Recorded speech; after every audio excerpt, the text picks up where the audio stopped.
En la pregunta 82-83, que también es con base en la información que teníamos de la pregunta anterior acerca de la potabilización del agua, podemos ver la siguiente información.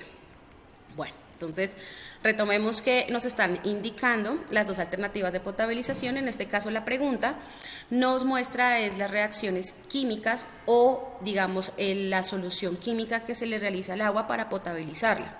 En ese orden de ideas, en la pregunta 82 dice lo siguiente: teniendo en cuenta la información anterior, ¿por qué la implementación de estas reacciones puede ser una estrategia factible para descontaminar fuentes hídricas rápidamente? Nuevamente miramos que la pregunta tiene un sentido más de interpretación y comprensión lectora acerca de la información que nos suministran en el enunciado. Miremos las posibles opciones de respuesta. A. Porque el oxígeno y luz solar son recursos naturales abundantes y solo se necesitaría adicionar hierro al agua contaminada para producir radicales libres que se encargan de degradar los contaminantes presentes en el agua contaminada. Miremos este primer enunciado. Analicemos. Porque el oxígeno y la luz solar son recursos naturales abundantes. Esto es una información correcta, que nosotros por sentido común lo podemos confirmar.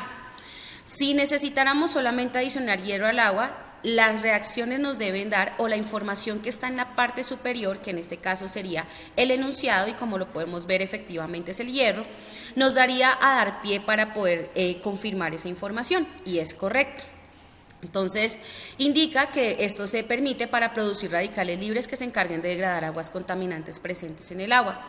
También nosotros podemos identificar que dentro del párrafo de enunciados nos dicen eso: se conocen radicales libres los cuales van a degradar los contaminantes presentes en el agua. ¿Eso qué quiere decir? Que hay una coherencia entre el enunciado y la posible respuesta. En este caso, la opción A puede ser una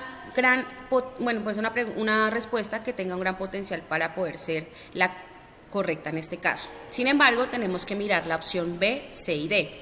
Opción B, porque las reacciones mostradas indican que solo con agregar oxígeno a aguas contaminadas se puede generar la evaporación de todos estos contaminantes presentes en ella y el oxígeno se puede extraer de la atmósfera terrestre. Bueno, en este caso nosotros vemos que las reacciones mostradas indican agregar oxígeno.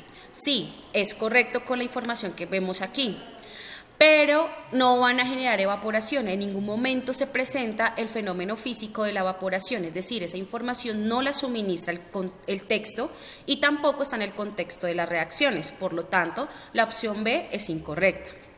Opción C. Porque al agregar hierro y oxígeno a las fuentes hídricas en presencia de luz solar, se pueden transformar los contaminantes de agua en compuestos que mejoren su aroma y su sabor.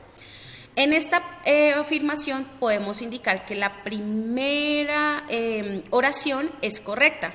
Si agregamos hierro y oxígeno a las fuentes hídricas en presencia de luz solar, puede haber una descontaminación, pero no es correcto hablar de que se van a transformar los contaminantes en agua en compuestos que mejoren aroma y sabor. ¿Por qué?